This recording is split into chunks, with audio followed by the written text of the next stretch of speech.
Kumusta? Matindi ang simula ng season natin, pero may isang tanong na pwedeng makapagpabago ng lahat.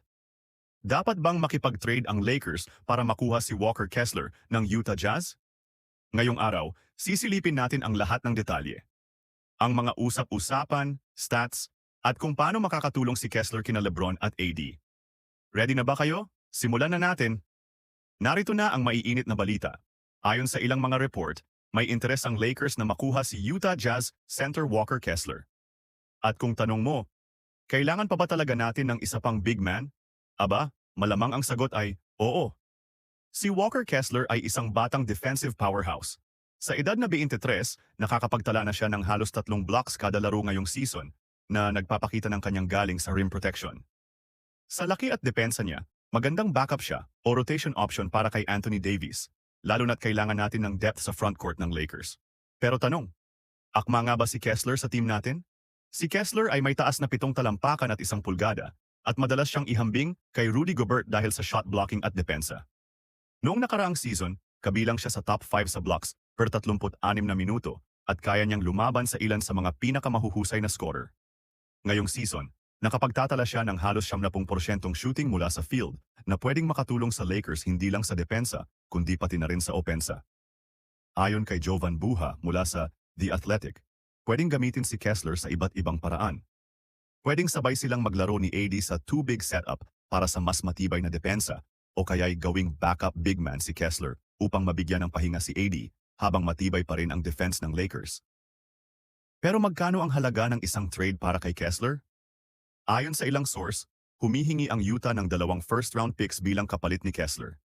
Malaking halaga ito, lalo na kung minsan lang siyang magagamit bilang starter.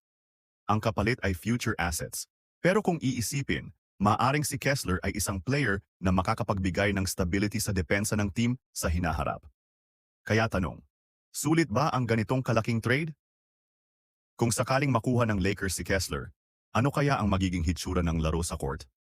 Isipin ito, magkakaroon si AD ng mas maraming kalayaang maglaro bilang 4, kung saan siya mas komportable.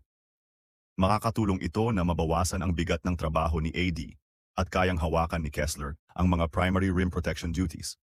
Kung gagawin nilang two-big lineup, makakagalaw din si Rui Hachimura sa natural na posisyon niya na magdadagdag sa depth at flexibility ng lineup ng Lakers.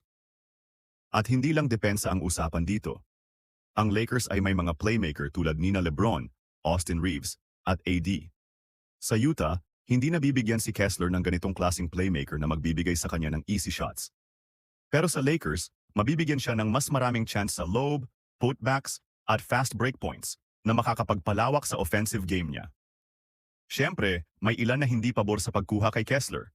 Ang sabi ng ilang fans, dapat mas pagtuunan ng pansin ang pagkuha ng mas malakas na guard, lalo na't hindi pa masyadong consistent sina D'Angelo Russell at Gabe Vincent sa bench.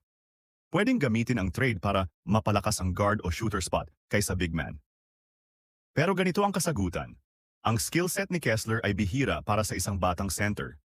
Sa elite na shot blocking at malakas na rebounding niya, malaki ang impact niya sa depensa na makakatulong sa team na makapasok ng malalim sa playoffs. Kung kaya ng Lakers na makipagnegosyo sa tamang halaga, maaaring sulit ang pagkuha kay Kessler sa long run. Kayo mga Lakers fans, anong tingin nyo? Si Walker Kessler ba ang piraso na kailangan para mag-level up ang defense natin o masyadong mahal ang presyo?